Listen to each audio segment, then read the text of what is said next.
제가 기도하고 말씀 전하겠습니다. 사랑하는 주님, 이 시간도 주님 앞으로 나와왔습니다. 이 시간 또 주님 주시는 말씀 앞에 머리를 숙이고 귀를 열고 마음문을 엽니다. 하나님의 말씀에 생명의 씨앗이 마음밭에 잘 심겨지는 시간 되게 하여 주시고, 살아 역사하시는 말씀의 능력이 끊임없이 부어주시는 하나님의 은혜의 물결이 심령을 적시고 마음을 녹이고 영혼을 다시 일으켜 살리는 시간 되게 하여 주옵소서. 예배 가운데 하나님 홀로 영광 받아 주옵소서. 예수님의 이름으로 기도합니다. 아멘. 오늘 우리에게 주시는 하나님의 말씀은 마태복음 5장의 말씀입니다. 마태복음 5장 1절에서부터 12절까지의 말씀입니다. 마태복음 5장 1절에서부터 12절까지의 말씀을 제가 한 절, 여러분이 한 절 교독하시고 마지막 12절 말씀은 함께 합독하겠습니다. 예수께서 무리를 보시고 산에 올라가 앉으시니 제자들이 나아온지라. 심령이 가난한 자는 복이 있나니 천국이 그들의 것이며,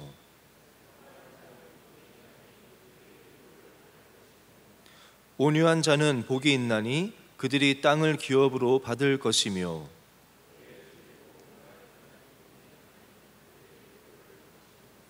긍휼히 여기는 자는 복이 있나니 그들이 긍휼히 여김을 받을 것이며,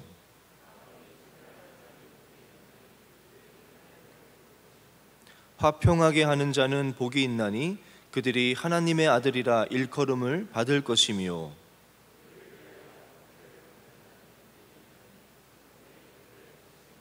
나로 말미암아 너희를 욕하고 박해하고 거짓으로 너희를 거슬러 모든 악한 말을 할 때에는 너희에게 복이 있나니 기뻐하고 즐거워하라. 하늘에서 너희의 상이 큼이라.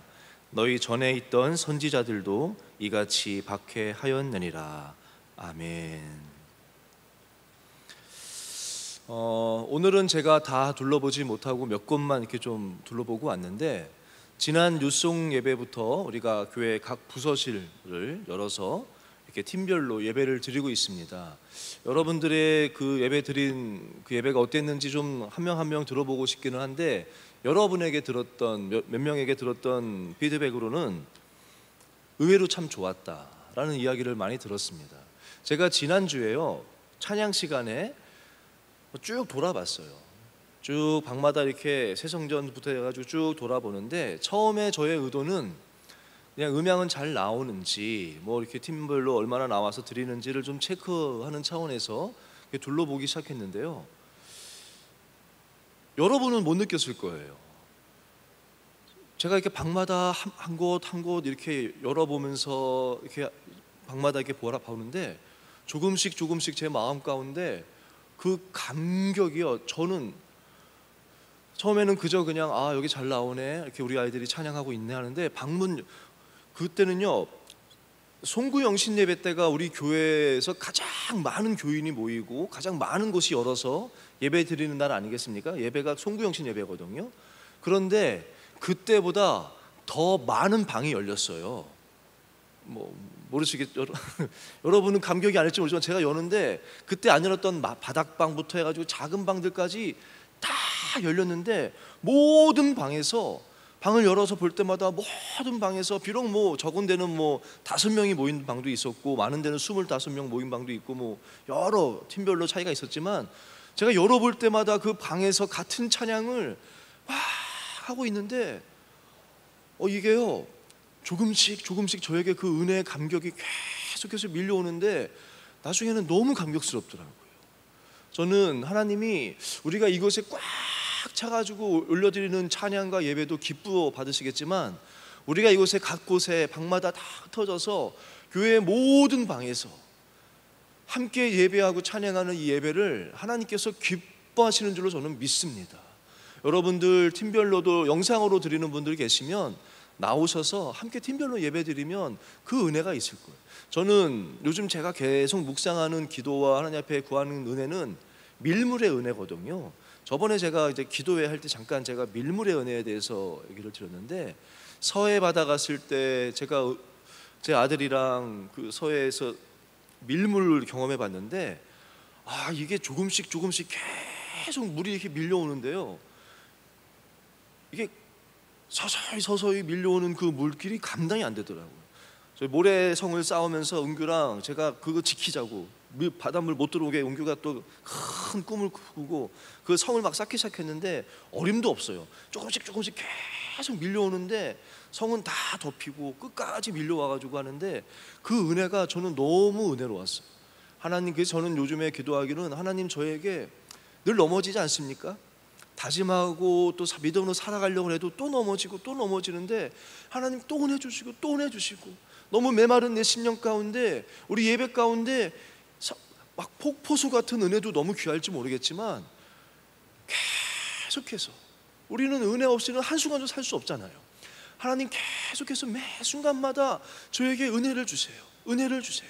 오늘도 은혜 주시고, 이 시간도 은혜 주시고, 또 주시고, 계속해서 밀려오는 은혜로 내 메마른 심령을 적셔 주시고, 내 영혼을 살아나게 해달라고, 나를 다스려 달라고, 내 입술을 지배해 주시고, 내 생각을 다스려 주시고, 내 발걸음을 주장해 달라고 계속해서 그런 은혜를 구하거든요. 저는 여러분의 삶 가운데도 그런 은혜가 있기를 주의 이름으로 부탁하고 주의 이름으로 축복합니다. 제가 그렇게 방마다 이렇게 쭉 돌아보는데, 담임 목사님도 궁금하셨나 봐요. 목사님도 이제 처음 부속실을 예배드리니까 청년부가 어떻게 예배드리는지 궁금하셨는지 이곳에 왔다가 또 몇몇 곳을 이렇게 돌아보고 계시더라고요. 저랑 딱 만났어요. 만나가지고 제가 이렇게 좀 설명을 드렸습니다. 팀별로 방 하나씩 잡아서 이렇게 드리고 있다, 이렇게 설명하고 하면서, 그렇게 좋은 생각이라고 하면서 저랑 같이 이렇게 몇 군데를 같이 이렇게 쭉 다시 한번 또 돌아봤습니다. 그러면서 이런저런 얘기를 나눴는데, 저랑 이제 대화 나눴던 것 가운데 하나는 그냥 제 자랑이에요. 목사님이 그런 얘기 하더라고요. 김병규 목사는 참 설교도 잘하고 이래요. 가지고 무슨 말씀이었더니, 그 내려오기 전에 그냥 뉴송제이 유튜브에 들어갔다가 제 설교를 하나 이렇게 들어보셨대요. 근데 너무 은혜 받았다고 그러더라고요. 어떤 설교냐고 했더니, 여러분 기억하실지 모르겠어요. 나의 삶이 비록 작을지라도 라는 설교를 이렇게 들으셨다고 하더라고요. 그러면서 참 은혜 많이 받았다라고 얘기를 하시는 거예요. 근데 제가 그 설교를 했는데 저도 어떤 말씀인지 기억이 안 나더라고요. 제가 한번 다시 들어봤어요. 무슨 말씀을 했지 내가? 혹 실수하진 않았나 싶어서 다시 들어봤는데, 그때 이제 앞부분은 알사탕이라는 동화책 가지고 이제 이렇게 쭉 풀어갔었고, 이제 그 다음부터 이제 제가 설교를 했었는데, 제가 이렇게 설교를 듣는 가운데 제가 다시 한번 이렇게 은혜 받았던 이야기는 제 아들 은규 이야기예요. 제가 은규 이야기를 참 자주 하잖아요. 근데 그때도 이제 은규 이야기를 했더라고요. 여러분은 기억 못 하실 거예요. 제가 기도학교 듣는 수강생들한테 이야기를 해봤더니 아무도 기억 못 해요. 어떤 이야기를 그때 했냐면요, 저희 가정 예배 때 이제 그때는 시편을 한 편씩 쭉 읽어 나갈 때인데, 시편 5편을 그날은 이제 함께 읽었습니다. 5편 1절 말씀이 이렇게 돼요. 여호와여, 나의 말에 귀를 기울이사 나의 심정을 헤아려 주소서라는 이제 1절 말씀이 그거예요. 그리고 5편을 쭉 읽었습니다. 기억 안 나죠? 전혀 처음 듣는 말씀이죠. 그리고 말씀을 딱 끝나고 나서 은규가 묻는 거예요. 아빠, 근데 귀를 기울인다는 게 무슨 말이에요? 귀를 왜 기울여요? 귀를 기울이는 게 무슨 뜻이에요? 이렇게 묻는 거예요. 제가 이렇게 설명을 해줬어요. 귀를 이렇게 기울인다는 것은 어떤 말이냐면, 은규가 이렇게 하는 말에, 우리의 기도에 하나님 이렇게 귀를 기울이셔가지고 잘 들어주신다는, 우리의 기도를 잘 들어주신다는 말이야. 헤아린다는 거는 우리가 이렇게 숫자를 하나씩 이렇게 세는 것처럼 우리 마음속에 있는 것들을 하나씩 하나님이 자세히 잘 세워준다는 의미라고 이렇게 설명을 해줬어요. 그리고 나서 이제 찬양도 하고 이제 기도하고 마무리를 하는데, 보통 가정 예배 때 제가 기도로 마무리하지만 돌아가면서 또 기도를 하거든요. 그날은 또 마침 은규가 기도하는 날이었어요. 대표 기도하는 날인데, 은규가 기도를 하는데 이렇게 기도합니다. 하나님은 우리의 말을 잘 들어주시는 분이라는데, 그리고 가만히 있어요. 하나님은 우리의 말을 잘 들어주시는 분이라는데, 그리고 뭐라고 기도했을 것 같습니까? 생각나시는 분? 여러분은 뭐라고 기도할 것 같아요? 은규의 기도가 이렇습니다. 하나님, 저도 하나님처럼 다른 사람의 말을 잘 들어주는 사람 되게 해주세요 라고 기도를 했어요. 하나님, 저도 다른 사람의 말을 잘 들어주는 사람 되게 해주세요 라고 기도를 했어요. 저는 그때가 기억이 나요. 정말 기도를 듣는데 뭐지? 싶었어요. 저도 그렇게 생각했거든요. 이렇게 기도할 줄 알았어요. 잠시 뜸을 들이길래 하나님, 저의 기도도 들어주세요. 우린 그렇게 많이 기도하지 않습니까? 다윗의 기도를 들어주신 하나님, 나의 말에 귀를 기울여 달라고, 내 마음을 헤아려 달라고. 우린 보통 그렇게 기도하고, 저도 그렇게 기도할 줄 알았는데 전혀 생각하지 못한 기도를 하는 거예요. 제 마음 가운데 정말 울컥했습니다. 이게 뭐지? 그래서 정말 살짝 눈물이 났어요. 내 모습을 돌아보면서 나는 뭘 바라고 사는 거지? 내 기도는 무엇을 구하는 기도를 하고 있지? 라는 생각을 했던 거예요. 그 어린 아이가 한 기도가 뭡니까? 주님처럼 주님 닮고 싶다고, 하나님처럼 살고 싶다는 그 기도를 듣는 순간 뭔가 잘못됐다, 내 기도가. 물론 그런 기도가 잘못된 건 아니에요. 근데 뭔가 하여튼에 울컥하는 마음이 들었었거든요. 그러면서 제가 그때 이어서 했던 이야기가 빨간머리 앤 이야기를 또 했더라고요. 기억 안 나시죠? 빨간머리 앤 이야기도 한 노부부죠. 나이가 많은 부부가 아니죠. 남매죠. 오빠와 제 여동생이 이제 함께 살았는데 결혼을 안 했는지 아무튼 살았는데 나이가 들면서 이제는 일하기도 힘들고 하니까 어떤 이야기를 했냐면, 소년을 입양하다가 좀 나이가 있는 어린 아기가 아니라 소년을 입양해서 조금 돌봐주면서 일도 가르쳐서 우리 집안일을 잘 할 수 있도록 그런 소년을 한번 입양했으면 좋겠다라고 생각해서 입양을 결심하고 입양하게 됩니다. 근데 어떻게 행정적인 절차가 잘못되는지 온 아이를 봤더니 소녀 빨간머리 앤이에요. 그 노래 아시잖아요. 죽은 깨 빨간머리 아닌데 죽은 깨 빼빼머리 빨간머리 앤 예쁘지는 않지만 사랑스러워. 이 빨간머리 앤이 온 거예요. 바짝 말라가지고 힘도 없고 바짝 마른 빨간머리 앤이 죽은 깨 투성이에 이쁘지도 않아요. 또 말도 많아요. 애가 말을 엄청 많아요. 아주 어른들이 딱 싫어하는 스타일이잖아요. 그래가지고 이제 두 부부가 남매가 이야기를 하는데, 그 전에 이제 이 앤을 통해서 자기의 이야기를 삶의 스토리를 쭉 듣습니다. 고아로 버려져가지고 고아원에서 살다가 어느 집에 입양됐는데 거기서 쫓겨났던 이야기, 또 막 힘겨웠던 이야기 이렇게 듣게 되거든요. 그리고 나서 이제 어쨌든 늦었으니까 오늘은 자고 이제 어떻게 할지를 결정하기로 했습니다. 두 남매가 이야기를 하는 거예요. 여동생이 먼저 이렇게 얘기합니다. 우리는 소년이 필요하다고. 근데 얘는 여자애인데다가 힘도 없고 말도 많고 얘가 우리에게 무슨 도움이 되겠냐고. 이 애가 우리에게 무슨 유익이 되겠어요 오빠? 이렇게 얘기를 합니다. 그때 오빠가 가만히 있다가 대답했던 말이 무슨 대답을 했냐면, 그 아이가 우리에게 도움이 되지 않을지는 모르지만 우리는 그 아이에게 도움이 되지 않을까? 라고 대답을 하는 거예요. 뭐가 다르지 않습니까? 그때 제가 했던 이야기가 그거예요. 내가 바라보는 것이 무엇인지, 우리가 바라보는 것이 무엇인지, 우리는 어떤 만남을 가질 때, 어떤 모임에 갈 때, 어떤 회사를 선택할 때 어떤 마음으로 해요? 이 만남이 내게 유익할까? 이 회사에 가는 게 내 커리어에 도움이 될까? 이걸 하는 게 나한테 뭐 도움이 될까? 이런 식으로 많이 생각하지 않습니까? 근데 그 오빠가 했던 말이, 그 아이가 우리에게 유익이 되지 않을 수는 있겠지만 우리는 그 아이에게 도움이 되지 않을까? 라는 그 말, 제가 오늘 여러분하고 나누고 싶은 말은 왜 이 말로 이 이야기로 설교를 이제 시작했냐면요, 참된 행복이 무엇일까에 대해서 좀 나누려고 합니다. 어떤 삶이, 여러분은 한번 그 두 남매가 있습니다. 오빠가 있고 여동생이 있었잖아요. 어떤 사람이 더 마음이 행복했을까? 어떤 사람이 더 행복한 삶을 살았을까? 저는 뭐 정확히는 모르겠지만 이 아이가 나에게 도움이 될까? 이 사람이 나에게 도움이 될까? 조금이라도 내 유익을 위한 길을 선택하는 사람과 내가 이 사람에게 도움이 될 수 있지 않을까? 그렇게 선택하면서 사는 삶, 어떤 삶이 더 행복할까? 참 행복은 어디에 있을까? 에 대해서 좀 말씀을 나누고 싶습니다. 오늘 본문 말씀은요, 너무나도 유명한 말씀이죠. 팔복이라는 8가지의 복. 제가 전에 설교 때 이야기했어요. 은규 돌 예배 때 그냥 세상에서 하는 돌잡이 하고 싶지 않았다고. 왜냐하면 세상 사람들은 복을 빌어준다고 돌잡이를 하거든요. 청진기도 놓고 뭐 마이크 아나운서 되라고 마이크도 놓고 공부 잘해서 뭐 되라고 뭐 이것도 놓고 돈도 놓고 막 그렇게 하지 않습니까? 그게 복이라고? 돈 많은 것이 복이고 의사 되는 게 복이고 판사 되는 게 복이고 연예인 되는 게 복이고 뭐 이게 복이라고 그걸 빌어주면서 그걸 놓지만 그거 잡는다고 해서 그거 되는 것도 아니고 그게 진짜 복인지도 몰라서 저희 부부가 돌 예배 드릴 때 그렇게 하지 않았다고. 그래서 그 순서를 아예 안 하려다가 그 의미는 소중하잖아. 아이에게 복을 빌어주는 의미. 그래서 선택했던 것이 그러면 진짜 복을 빌어주자.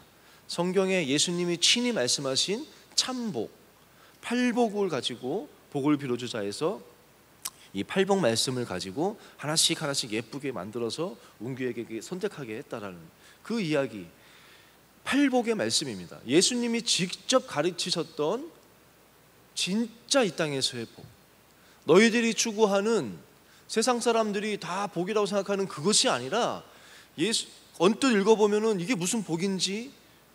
라고 할 만한 그런 이야기들인데 예수님이 직접 가르쳐 주시는 참된 복은 이거다. 이런 사람이 복된 사람이다라고 가르쳐 주신 팔복의 말씀입니다. 사실 이 말씀은요, 제가 기도학교 하고 있는데 기도학교 학생들이랑 함께 암송하는 말씀이에요. 함께 이 말씀의 의미를 나누고 함께 암송하고 이 말씀 붙잡고 살아가 보자고 이렇게 함께 하면서 새벽마다 우리가 하면서 붙잡고 있는 말씀인데 제가 그 말씀 함께 묵상하면서 전에 생각했던 것보다는 이것이 또 다른 의미로 저에게 다가오더라고요.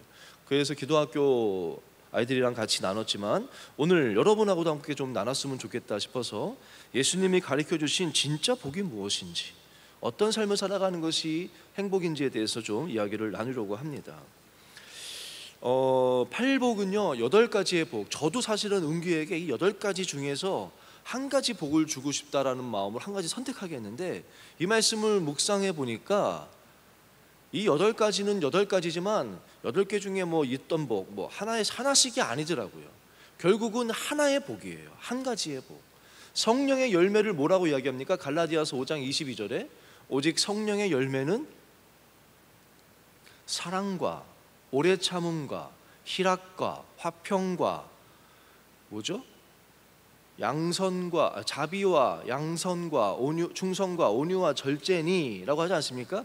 그것도 성령의 열매가 9가지 같이 나오지만 앞에를 보면요 성령의 열매들은이 아니에요. 성령의 열매는 단수입니다. 성령의 사람이 맺는 열매는 이런 9가지가 다 있다라는 거예요. 이 9가지가 다 어우러져서 하나의 열매라는 것이죠. 우리도 마찬가지잖아요. 열매의 맛이 단맛도 있고 달콤한 맛, 새콤한 맛, 여러 가지 하나의 열매 여러 맛이 다 어우러져서 그 과일 한 열매의 맛이 되는 거 아니겠습니까? 성령의 열매도 마찬가지, 단수가 아니에요. 사랑으로 시작해서 모든 것이 되고 그 모든 것이 절제로 마무리되어지는 그것이 성령의 사람에 나타나는 인격이고 삶이고 성품이고 열매라는 거거든요. 오늘 팔복도요 결국은 한 가지 틀에서 말씀하고 있는 거예요. 그것이 뭐냐면 하나님 나라예요. 하나님 나라.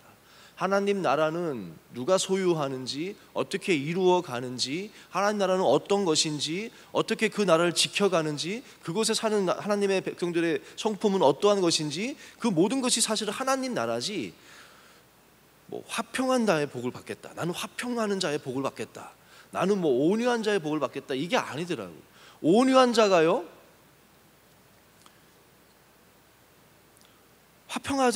화평하는 것은 깨요. 화평을 깨는 사람이 온유한 자가 될 수 있겠습니까?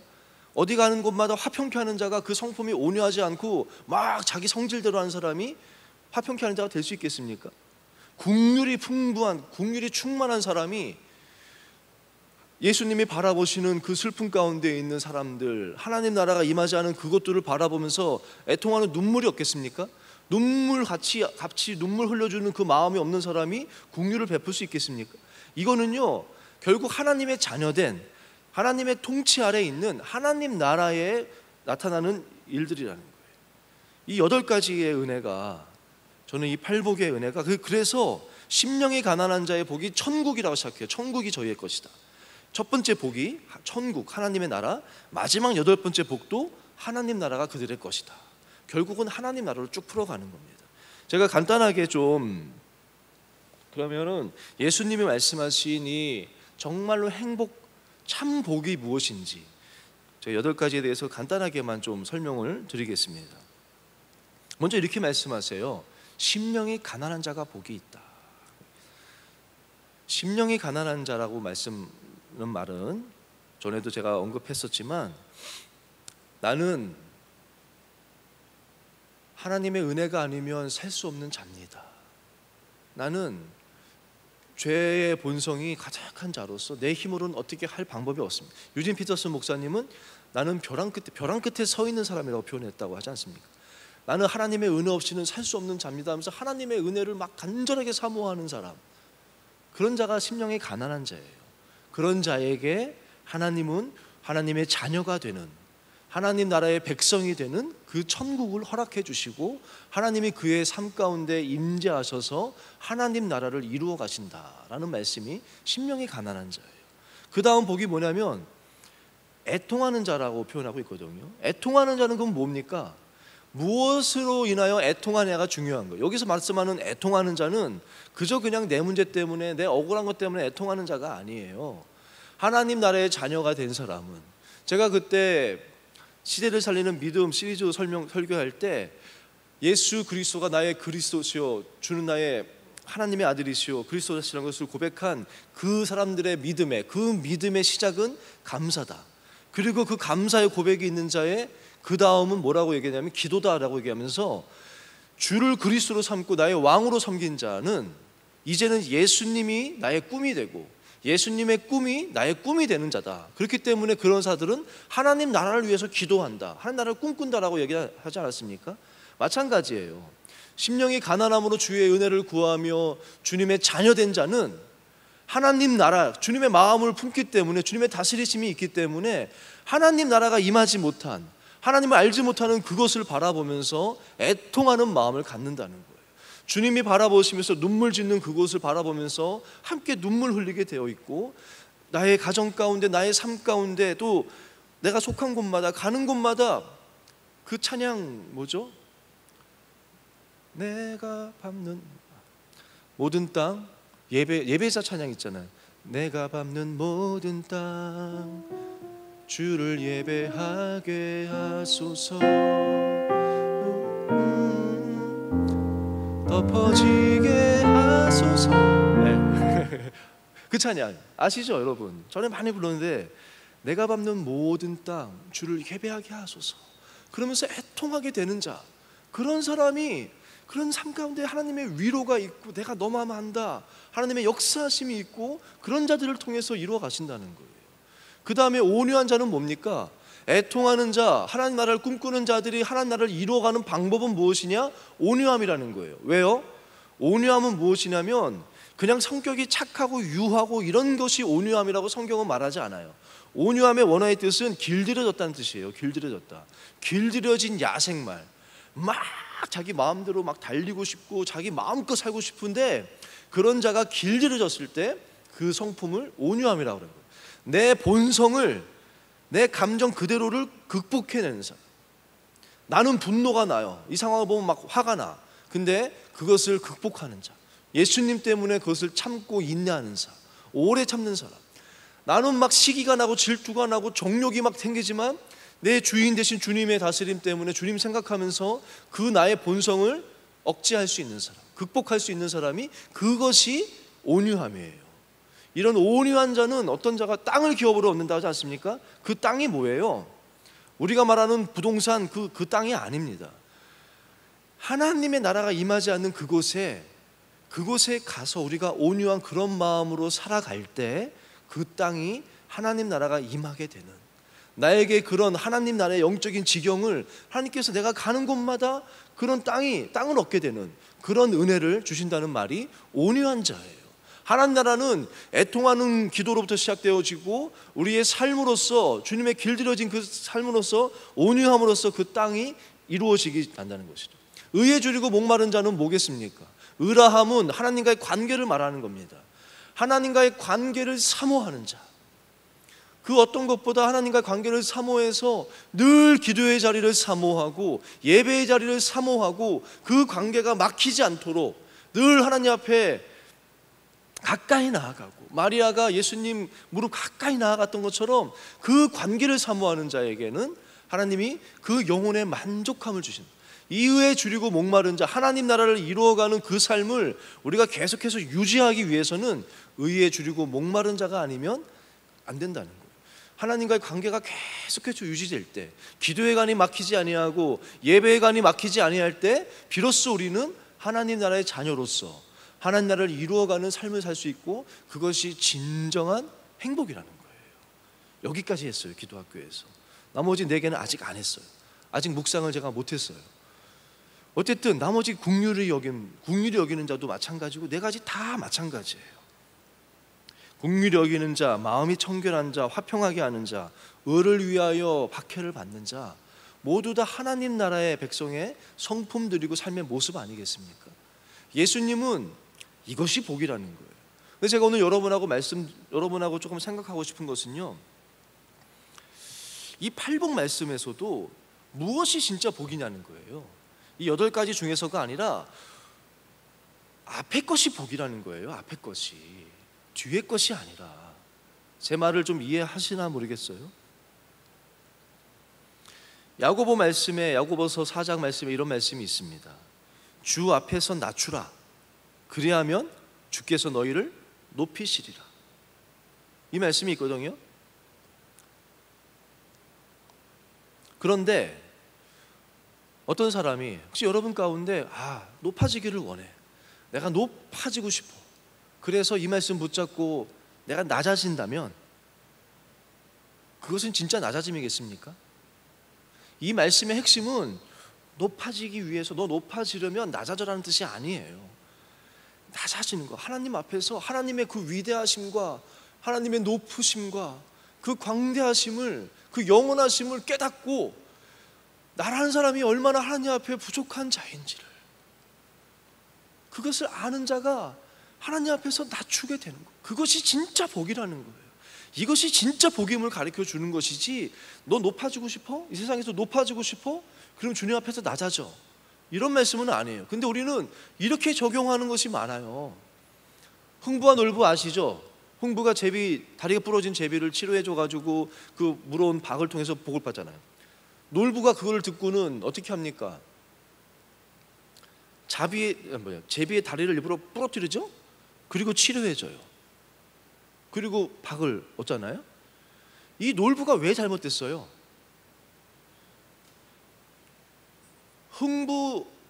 예화가 좀 잘못됐나? 흥부의 그 마음이 중요한 거지. 그 흥부전에서 그 마음을 가리키는 거지. 이렇게 사랑을 베풀고 이렇게 긍휼히 여겨라, 이런 교훈을 주는 거지. 이거를 이렇게 하면 복 받는다. 우리는 혹시 이 복 받는 거에 초점을 많이 맞춘다는, 놀부의 삶은 그거 아닙니까? 복을 받기 위해서는 그러면은 이걸 고쳐줘야 되고, 고치기 위해서는 그 부러뜨려서라도 이거 복을 받아야 된다. 이게 놀부의 마음 아니겠습니까? 하나님이 가르쳐 주시는 말씀은 그게 아니에요. 천국을 얻기 위해서 심령이 가난한 자가 되는 거 아니에요. 위로받고 싶어서 애통하는 게 아니라는 거예요. 땅을 얻기 위해서 온유한 자가 된다? 그게 아니라 무엇이 복이냐? 앞에 게 복이에요. 앞에 게. 그 앞에 복이 있도다라는 단어는요, 마카리오스라는 단어인데 감탄문이에요. 우리말로 번역은 심령이 가난한 자는 복이 있나니 라고 이렇게 썼지만 원어로는요 감탄문이에요. 참으로 복되도다 라는 뜻입니다.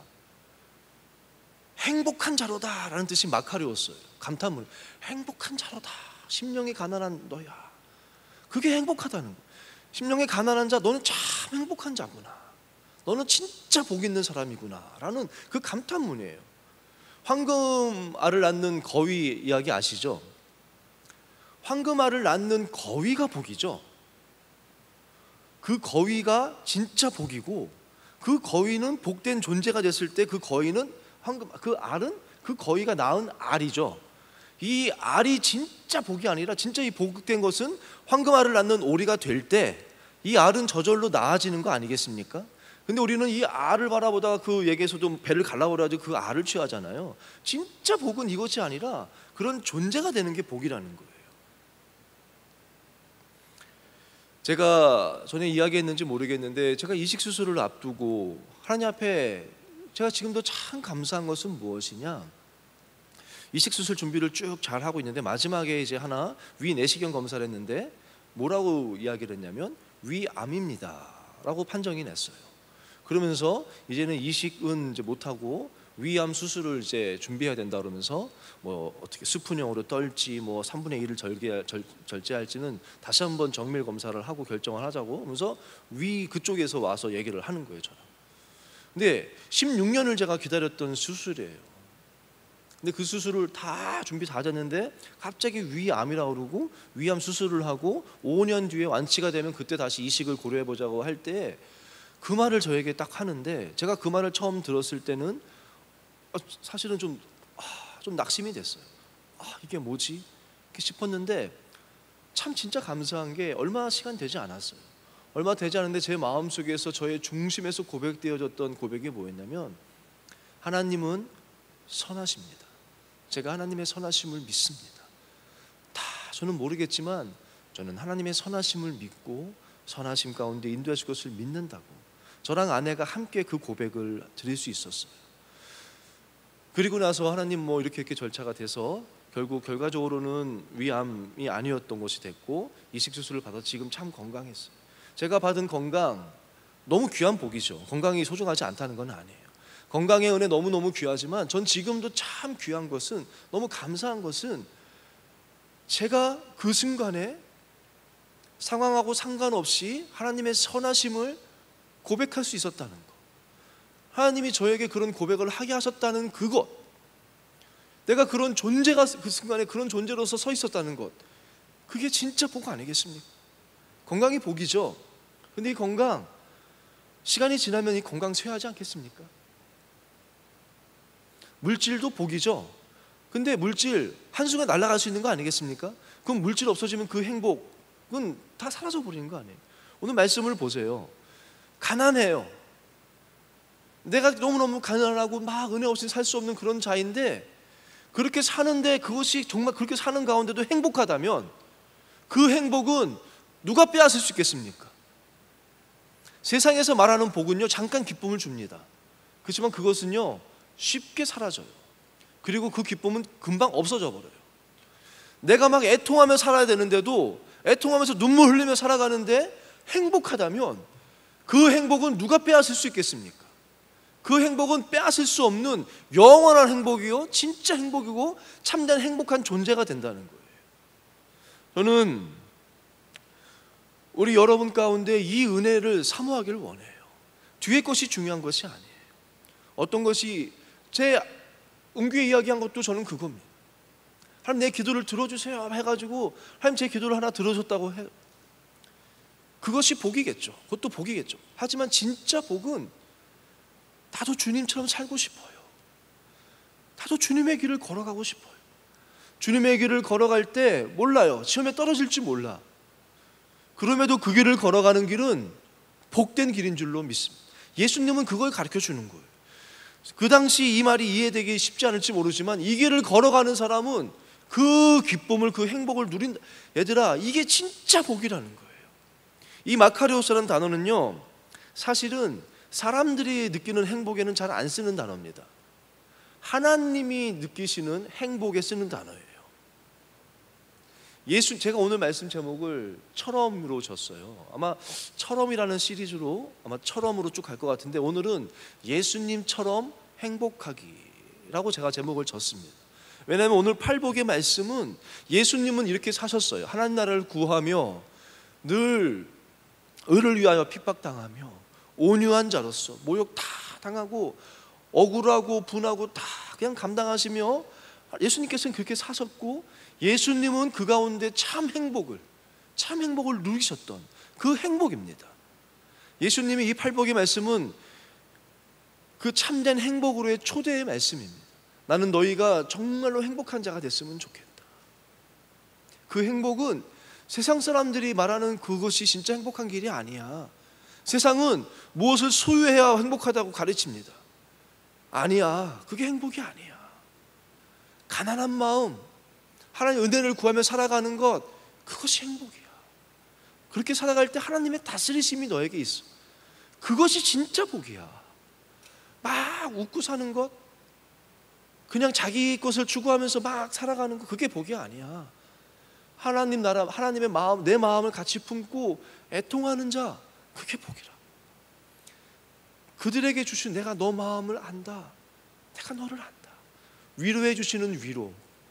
어느 부모가 자식이 맞고 왔을 때 괜찮아 위로만 하겠습니까? 자식이 어떤 문제 가운데 막 아버지 앞에, 탕자가 아버지께 왔을 때 그래 괜찮아만 하겠습니까? 거기서 말하는 위로는 다시 회복해 주는 거 아니겠습니까? 물질이 필요하면 그거 다 하나님께서 다 해주시는 그 위로, 하나님이 해주시는 그 위로를 받는 거예요. 온유한 자, 세상은 똑똑해야 된다고 어느 청년이 그러더라고요.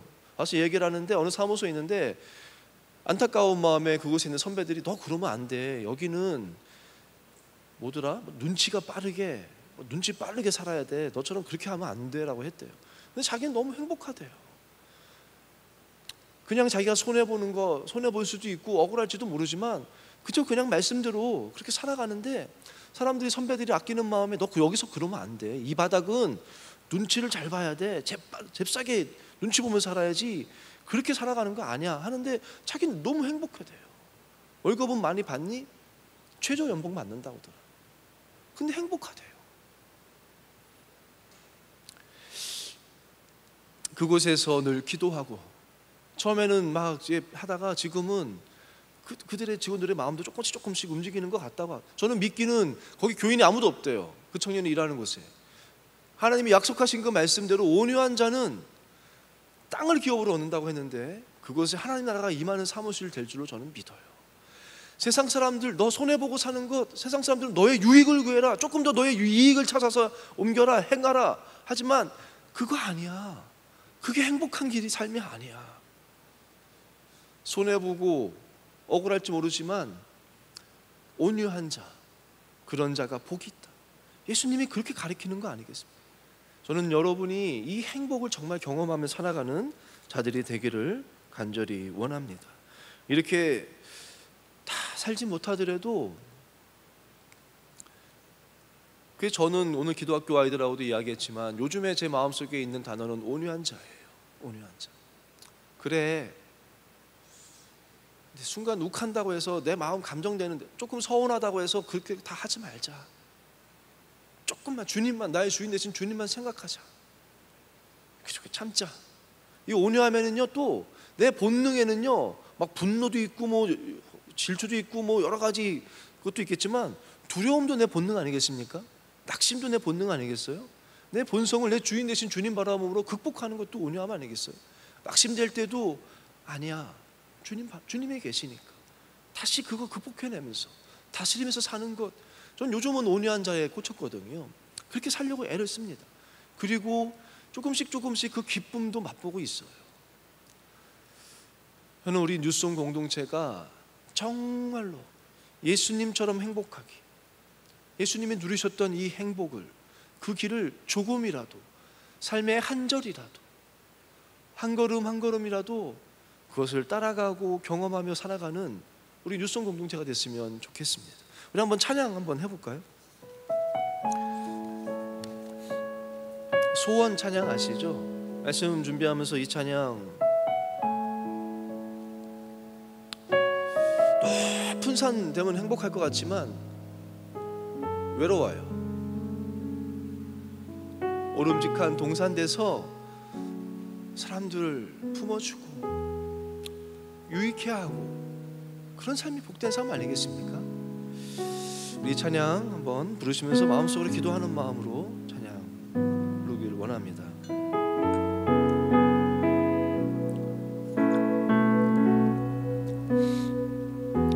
삶의 작은 일에도 그 마음을 알기 원하네. 그 좁은 길로 가기 원해. 나의 자금을 알고 그분의 크심을 알며 소망 그 깊은 길로 가기 원하네. 다시 한번 고백할까요? 삶의 작은 일에도 그 마음을 알기 원하네. 그 좁은 길로 가기 원해. 나의 자금을 알고 그분의 크심을 알며 소망 그 깊은 길로 가기 원하네. 저 높이 솟은 산이 되기보다 여기 오름직한 동산이 되기. 내 가는 길만 비추기보다는 누군가의 길을 비춰준다면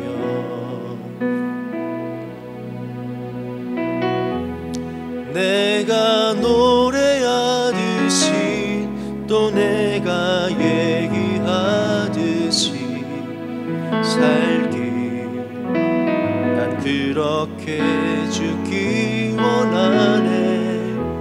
삶의 한 절이라도 그분을 담기 원하네. 사랑 그 좁은 가기 원하네. 그 좁은 길로 가기 원하네. 그 깊은 길로 가기 원하네.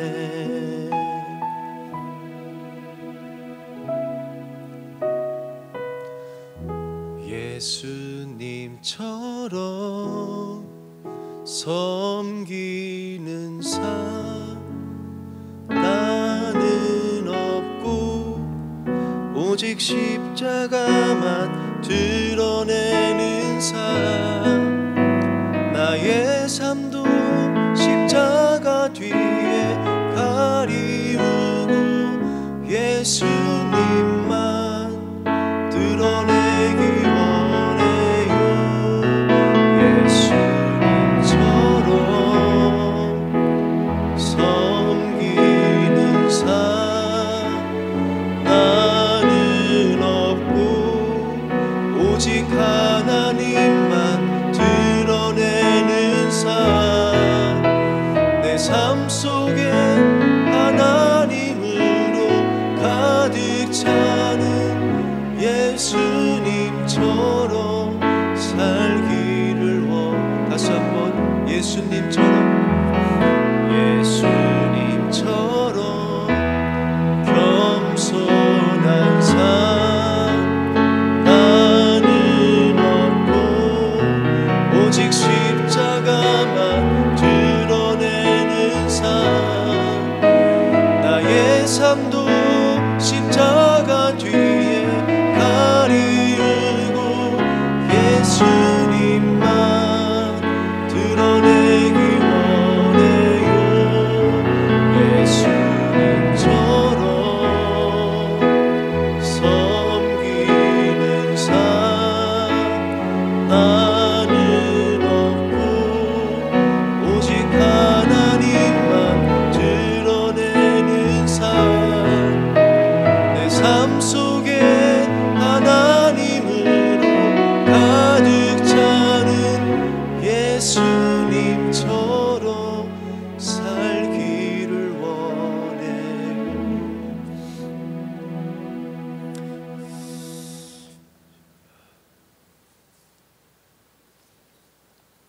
이 길이 쉽지 않아요.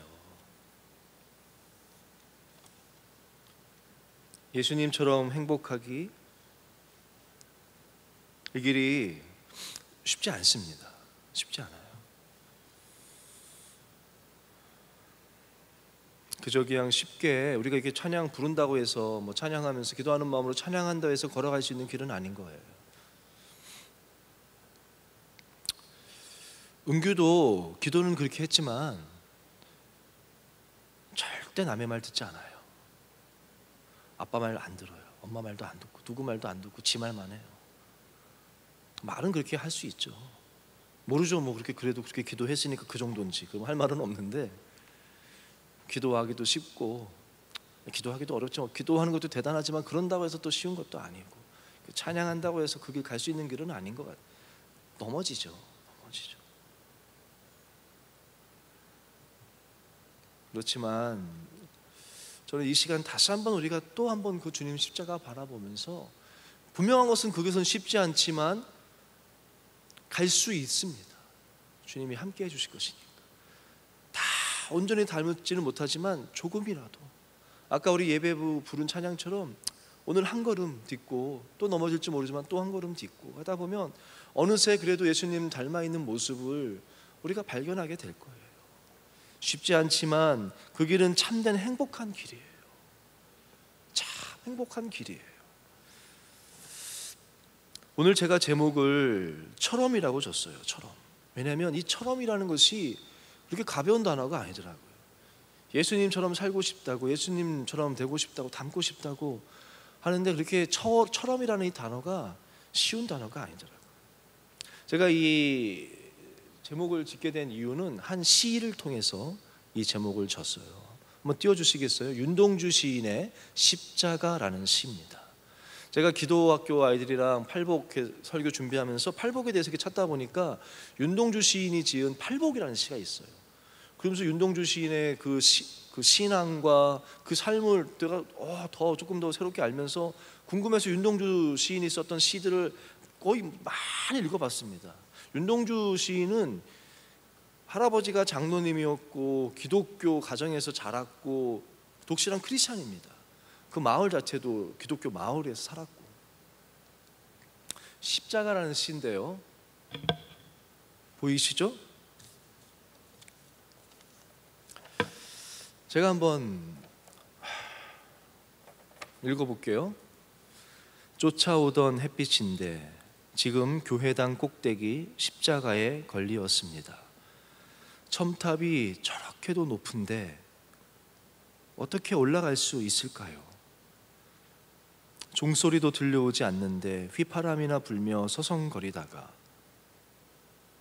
괴로웠던 사나이, 행복한 예수 그리스도에게처럼 십자가가 허락된다면 모가지를 들이우고 꽃처럼 피어나는 피를 어두워가는 하늘 밑에 조용히 흘리겠습니다 라는 시를 보게 됐는데 너무 좋은 거예요. 그래서 이 시에 대해서 좀 해석도 무슨 의미일까, 저도 뭐 감동이 되지만 여러 해석을 보는데 한 분이 이 시에 대해서 해석을 한 게 참 와닿는데, 이 처럼에 대해서 이게 한 이야기가 있어요. 처럼이 왜 이렇게 나오지? 설마 제가 이렇게 보여줬어요? 위도 있죠? 올려줘. 요 다음 거 봐봐. 그렇죠. 1년, 2년, 3, 4년에 보면은 삼행에 처럼이라는 단어가 한 단어만 있죠. 처럼은 조사거든요. 조사. 원래는 행복한 예수 그리스도에게처럼으로 붙어야 되는 단어예요. 근데 시인이 그냥 뭐 실수하지 않았을 것이고, 처럼이라는 단어, 조사 한 단어를 한 행으로 일부러 딱 뒀어요. 근데 그분이 하는 말이 영어 시나 중국어 시나 일본어 시나 이렇게 한 단어, 그 조사를 한 행으로 한 시는 없다. 자기가 찾아본 거로는 없다라고 얘기하더라고요. 그러면서 이걸 하는데, 이 처럼이라는 단어의 무게감에 대해서 다시 한번 묵상하게 되더라. 시는 이렇습니다. 앞에 부분 아까 큰 화면으로 한번 보여주시겠어요? 다시 한번. 1년 쫓아오던 햇빛인데 지금 교회당 꼭대기 십자가에 걸렸습니다. 이거는 여기 1년에 나오는 십자가는 그 윤동주 시인이 살던 집에서 문을 열면 그 교회가 바로 있고요. 십자가가 보인다고 합니다. 어렸을 때 윤동주 시인이 그 십자가에 대해서 쓴 글도 많아요. 누나가 그 십자가 이야기하면서 막 두려워할 때 우리 집에 십자가가 지켜주는데 왜 두려워하냐고 누나가 했던 이야기들도 어렸을 때 이야기 쓰면서 쓴 글도 있고, 그 십자가인 것 같아요. 그저 풍경으로서의 십자가겠죠. 그런데 이연에 묘사되는 그 십자가의 첨탑, 십자가의 모습은 조금 달라요. 영적인 의미를 갖게 됩니다. 뭐라고 표현합니까? 첨탑이 저렇게도 높은데 어떻게 올라갈 수 있을까요? 너무 이제 영적인 의미가 담긴 거 아니겠습니까? 저 높은데 주님이 올라가신 그 골고다 그 언덕길, 그 십자가 지고 올라가신 그 길에 그 고난과 어려움과 그걸 묵상하는 거 아니겠습니까? 저렇게 높은데 어떻게 올라갈 수 있을까요? 나는 못하겠는 거죠. 제가 예배당에 오면서 요 앞마당에 서가지고 우리 교회 십자가 첨탑을 한동안 바라봤어요. 참 높더라고요. 그저 풍경으로 봤을 때는 참 예뻤어요. 그 십자가의 그 하늘 사진 보면 참 예쁘잖아요. 늘 십자가, 우리 교회 십자가 참 예쁘다 봤는데 말씀 준비하고 전하기 위해서 그 십자가를 바라보는데 참 높더라고요. 어떻게 그 길을 올라가셨을까? 지금 윤동주 시인이 고백하는 게 그거 아니겠습니까? 도저히 자기는 그 삶을, 주님 걸어가신 그 길을 따라갈 수 없을 것 같고 피하고 싶고. 3년입니다. 종소리도 들려오지 않는데, 이 종소리가 들려오지 않는다는 것은 종소리가 뭐겠어요? 우리 교회도 보니까 종이 2개 있더라고요. 또 세성전 십자가도 바라봤어요. 한참 바라보는데 우리 세성전에도 십자가가 하나 있고 거기도 종이 있습니다. 거기 종이 몇 개 있는지 아세요? 아시는 분? 12개가 있습니다. 아마 12, 완전수 그 10이라는 수로 12개를 다신 것 같아요. 밑에 3개, 그 다음 칸에 4개, 그 다음 칸에 5개. 크기가 큰 거 이렇게 이렇게 해가지고 12개가 있더라고요. 이 종소리라는 건 뭡니까? 영혼을 깨우는 하나님의 말씀, 예언의 소리, 하나님의 말씀 아니겠습니까? 이거는 그저 그냥 종소리가 없다는 것이 이 시대의 배경이기도 합니다. 시대의 배경이 일제시대잖아요. 일제시대, 윤동주 시인이 이 시를 쓸 쯤에 신사참배에 천주교부터 시작해가지고 다 하고 다 이제 모든 교단이 다 신사참배를 결의했습니다. 예언자들의 그 종소리가 들리지 않는, 정말 그 가운데서도 하나님만 섬겨야 된다는 그 복음을 선명하게 선포해야 될 교회에서조차 종소리가 들리지도 않는데, 또 실질적으로도 이 시기에는 전쟁 중이어가지고 교회의 그 철문과 그 종을 다 떼어다가 일본한테 빼앗긴 적도 있고, 잘 보이기 위해서 스스로 자진해서 그걸 떼다가 일본한테 바치기도 했답니다. 실제로 종소리도 들리지 않았겠지만 영적으로 누구도 그 길을 가려고 하지 않는데, 그런 때에 휘파람이나 불며 서성거리다가 굳이 내가 왜 나도 그냥 휘파람이나 부르면서 내 일 아닌 것처럼 휘파람이나 불면서 남의 일처럼 그러면서도 떠나지는 못해. 예수님을 버리지는 못해. 하나님이 살아계심을 부인하지는 못해. 그 길은 가지 못하지만 너무 힘들어. 근데 다 안 가는데, 다 이렇게 사는데 왜 내가 그 길을 가야 돼? 휘파람이나 불면서 서성거리면서 갈등하는 그 시인의 저는 기도가 느껴져요. 나 못 가겠다고 다 이러는데, 목사님들도 다 지금 하나님 아니라 다 신사참배 하겠다고 하는데 내가 어떻게 그 길을 가냐고, 나도 모르겠다고 다 이렇게 하면서 막, 그렇지만 그 들려오는 그 부름 가운데 막 고뇌하는, 갈등하는 그 모습이 느껴지지 않습니다. 그리고 마지막 절정의 사연이죠. 그런데 이렇게 표현합니다. 괴로웠던 사나이. 예수님의 이야기 아닙니까? 예수님의 삶은 괴로웠다는 거예요. 그 길은, 예수님이 걸어가신 길은 외로웠고, 죄가 없으신 주님이 죄뿐인 우리를 위해서 죽어주시겠다고 사랑한다고 다가오는데 아무 죄 없는 예수님에게 그들이 모욕하고 침뱉고 십자가의 고통도 고난스럽지만 그 죄를 짊어지시는 그 영적인 분리감과 육적인 고통뿐만 아니라 외로움과 너무나도 힘든 인생 아닙니까? 그 길이 너무나도 괴로웠던 그 사나이. 그런데 그 다음 년에 그 다음 행에 뭐라고 합니까? 그렇지만 그 길은 예수님은 행복한 예수님. 그리스도, 그 예수님이 나의 구주이심을 처럼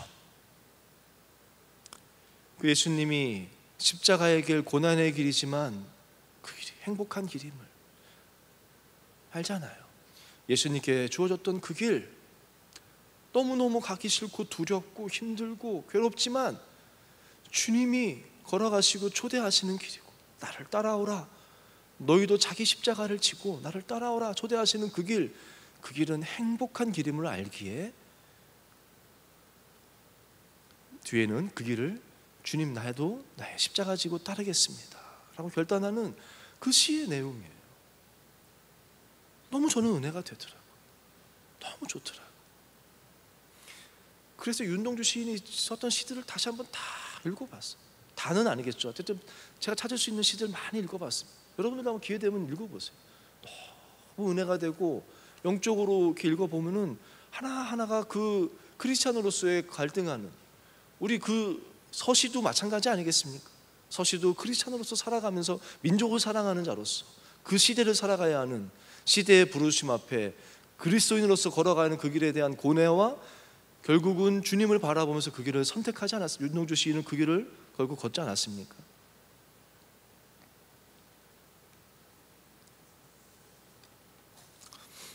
여러분, 행복한 삶을 살기를 원하십니까? 다 원하죠. 행복한 삶을. 오늘 팔복의 말씀은 그러한 길을 살아가는 삶이 무엇인지에 대해서 예수님이 가르쳐 주시는 말씀이에요. 그리고 예수님의 참된 행복으로의 초대의 글입니다. 이게 행복이야. 나와 같이 걷자. 너도 다 같이 걷자. 기억하십시오. 그 길은 십자가의 길이고 그 길은 괴로운 길이에요. 그렇지만 그 길이 진짜 행복한 길인 줄로 믿습니다. 세상에서의 행복, 기쁨 잠시 줄 줄 모르죠. 그것 때문에 행복하다면 그거 빼앗기면 그 인생은 불행한 인생이 될 것이고, 이 땅에서 끝까지 부할지 모르지만 주님 앞에 섰을 때 그 부는 아무것도 아닌 것이 되고 그 인생은 거기까지 잠시 이 땅에서의 그것이 끝나는 거 아니겠습니까? 명예 마찬가지 아니겠습니까?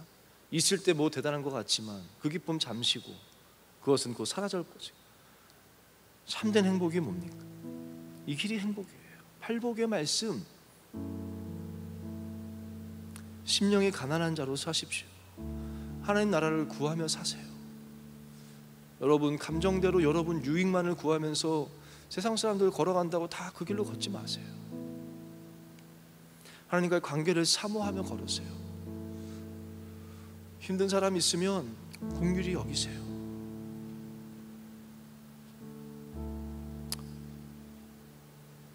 또 하나 기억하세요. 그 길이 너무나 버거울 거예요. 힘들 겁니다. 그렇지만 주님이 함께 하십니다. 주님은 홀로 걸어가셨지만 주님은 약속하셨어요. 너희는 홀로 걸어가게 두지 않겠다. 우리 곁에서 주님은 힘이 되어 주실 겁니다. 힘이 되어 주실 거예요.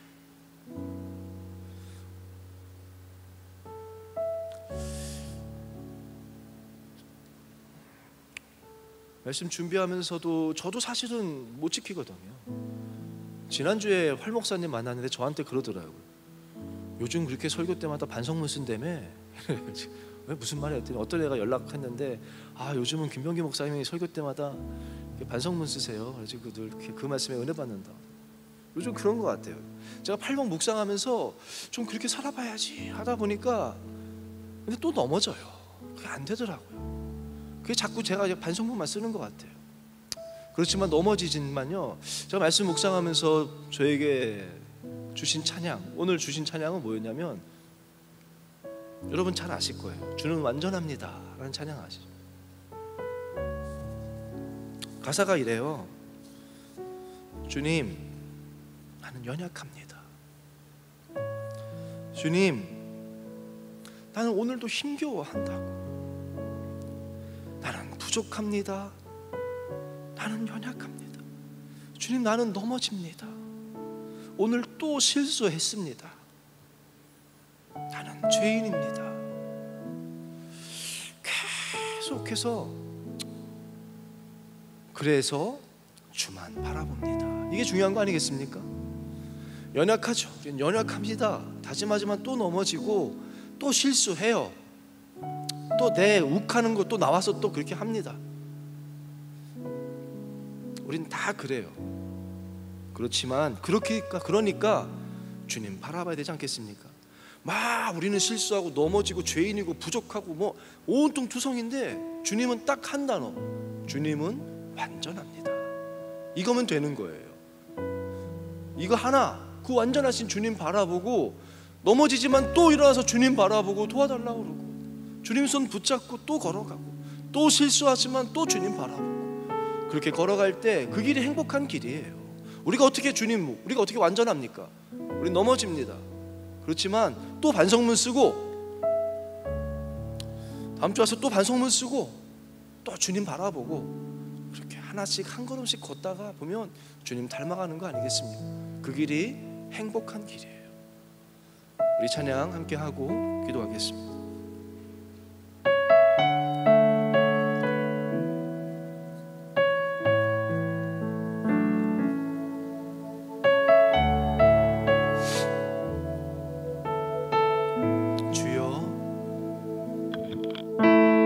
주여, 우린 연약합니다. 우린 오늘을 힘겨워합니다. 주 뜻 이루며 살기엔 부족합니다. 우린 연약합니다. 주여, 우린 넘어집니다. 주여, 우린 넘어집니다. 오늘 하루 또 실수합니다. 주의 긍휼을 구하니 죄인입니다. 우리 주만 바라봅니다.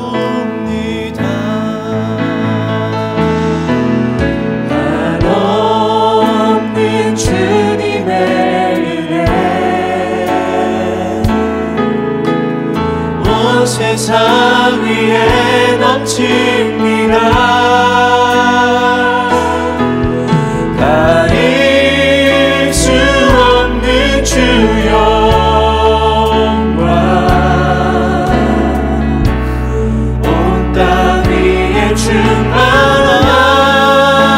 충만합니다. 주님만이 길이오니 우린 그 길 따라갑니다. 그날에 우린 이루지 주는 완전.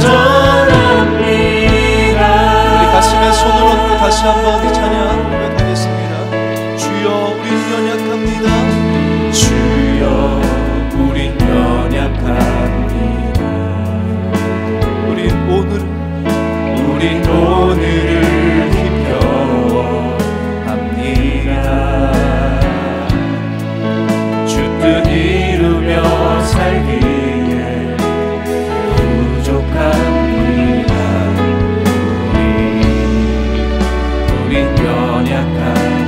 주여, 우린 넘어집니다. 주여, 우린 넘어집니다. 오늘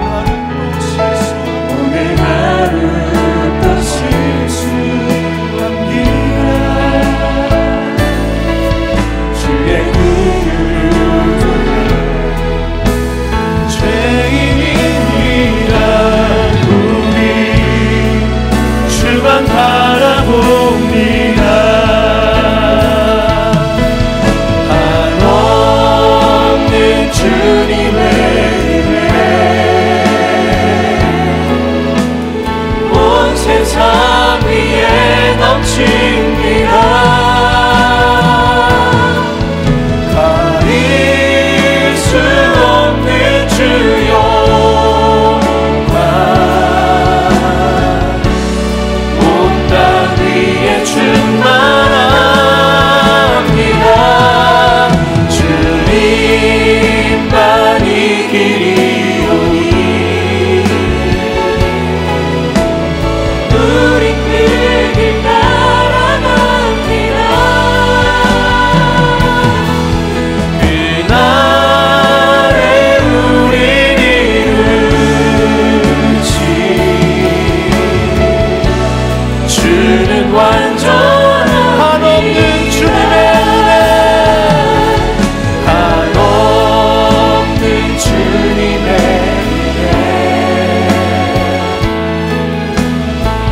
세상 위에 넘칩니다.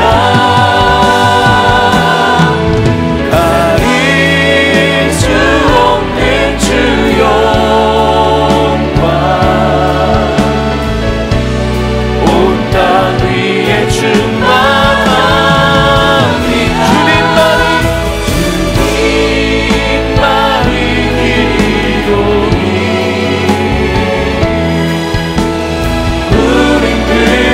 따라갑니다.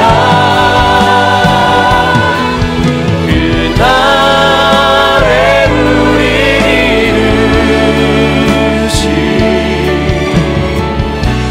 주는 완전 주님만이 길이오니 주님만이 길이오니 우린 그 길 따라갑니다. 우린 그 길 따라갑니다. 그날에 우리 이루지 주는 완전합니다.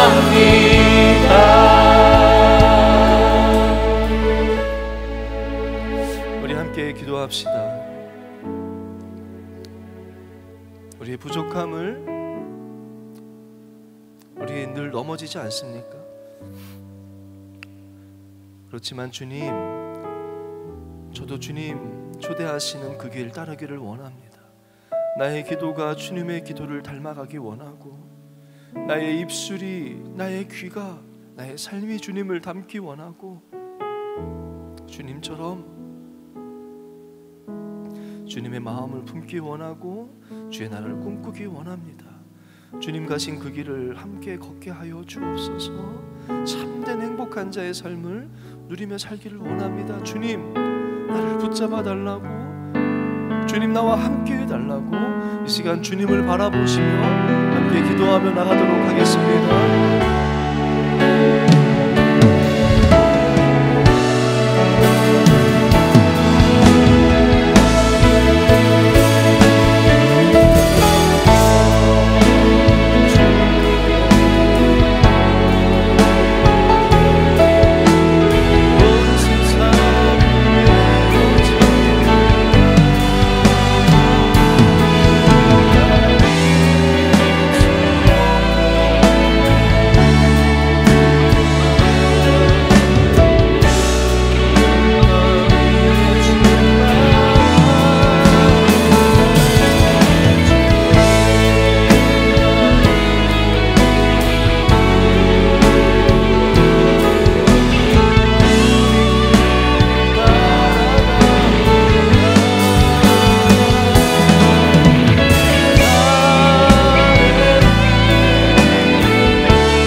주옵소서. 육신의 정욕과 목의 정욕과 이 세계 전함을 아버지 쫓으며 살아가는 삶이 되지 않게 하여 주옵소서. 주여 주여 아버지여 나의 입술을 다스려 주시옵소서. 하나님 나의 길을 다스려 주시옵소서. 아버지여 나의 손과 하나님 나라 임하여 주시옵소서. 아버지 내 영혼을 소생시키시고 아버지 우리 예배를 소생시키시고 이 시간도 성령의 빛을 비춰주시고 아버지여 내 물결을 주 아버지 만들어 주시옵소서. 아버지여 넘어진 자들을 일으켜 주시옵소서. 낙심하고 주여 좌절하고 나를 포기하고 싶고 아버지여 나는 주님입니다. 주여 그들에게 주여 먼저 손님 넘어져 바다에 뻗어가는 그들에게 손님이 살아가는 신주님 이 시간도 주님을 바라보며 주여 주의 이름을 부르는 자들에게 주님 손 내밀어 주시옵소서. 하나님 우리가 무엇을 인하여 눈물을 흘립니까? 아버지여 나의 눈물은 무엇입니까? 아버지여 좀 더 받기 위해서 좀 더 높아지기 위해서 아버지여 눈물 흘리는 자가 되지 않는 주여 주의 마음을 품은 자로서 한 나라를 위하여 눈물 흘리는 자가 되기를 주여 주님이 닦아주시는 눈물 흘리기를 원하고 주님이 주의 병에 담으시는 눈물을 흘리기를 원하고 아버지여 하나님이 배역한 시대를 바라보며 하나님 우리 청년들이 주 아버지 하나님 나라 임하기를 원하며 오랫동안 우리는 속해 우리 청년부 되게 하여 주시고 주 아버지 우리가 주 아버지 아버지여 아버지 내가 먹는 모든 땅에 주 아버지로 주여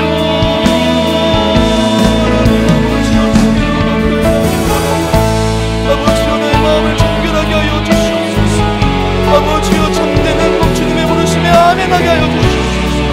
아버지여 주님과 생명이 너무나 높아 보이고 어록이 힘들어 보이지 주여 괴로워 보이고 힘들어 보이지 하나님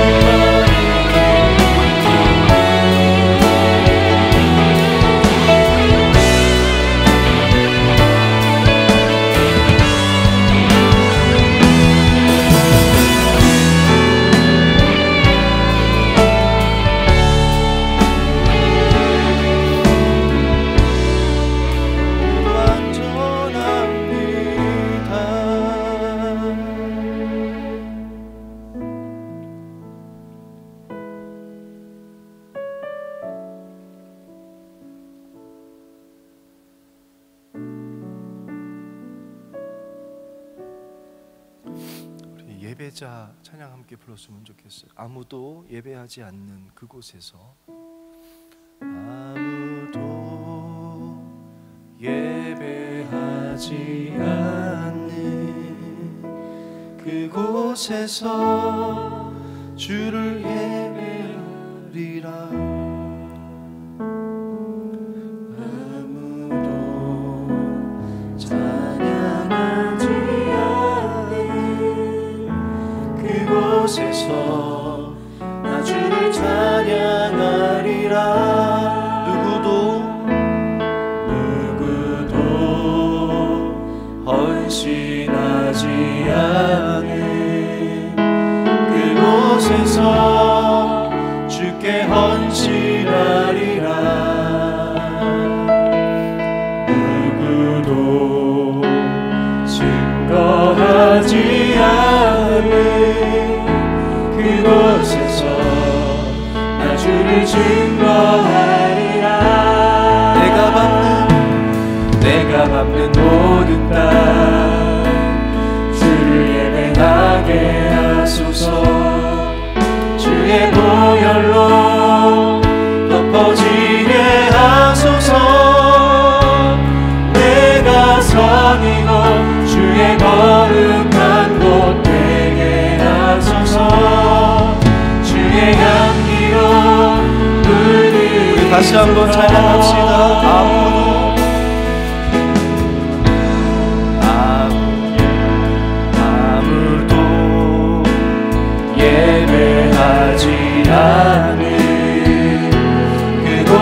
그곳에서 주를 예배하리라. 아무도 찬양하지 않은 그곳에서 나 주를 찬양하리라. 누구도 번진하지 않는 그곳에서 주께 헌신하리라. 누구도 증거하지 않는 그곳에서 나 주를 증거하리라. 내가 받는 모든 땅 주를 예배하게 하소서. 주의 보혈로 덮어지게 하소서. 내가 선이고 주의 거룩한 곳 되게 하소서. 주의 향기로 물들이소서. 내가 받는 모든 땅 주를 예배하게 하소서. 주의 보혈로 덮어지게 하소서. 내가 선이고 주의 거룩한 곳 되게 하소서. 주의 향기로 물들이소서. 주의 향기로 물들이소서.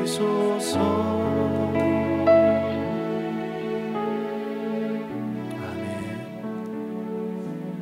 이제는 우리 주 예수 그리스도의 은혜와 하나님 아버지의 사랑과 성령의 감화감동 교통하심이 오늘 참된 행복으로의 우리 주님의 초대에 아멘으로 응답하는, 부족하고 실수하고 넘어지지만 주님 바라보며 주의 긍휼을 구하며 다시 그 길을 걸어가기를 원하는 우리 뉴스의 모든 이들 위해 오늘 특별히 특순으로 영광 올려드린 우리 예배부와 또 결혼을 앞둔 두 커플 위해 예배를 섬긴 모든 이들 위해 이제로부터 영원까지 함께 하시기를 간절히 축원하옵나이다. 아멘.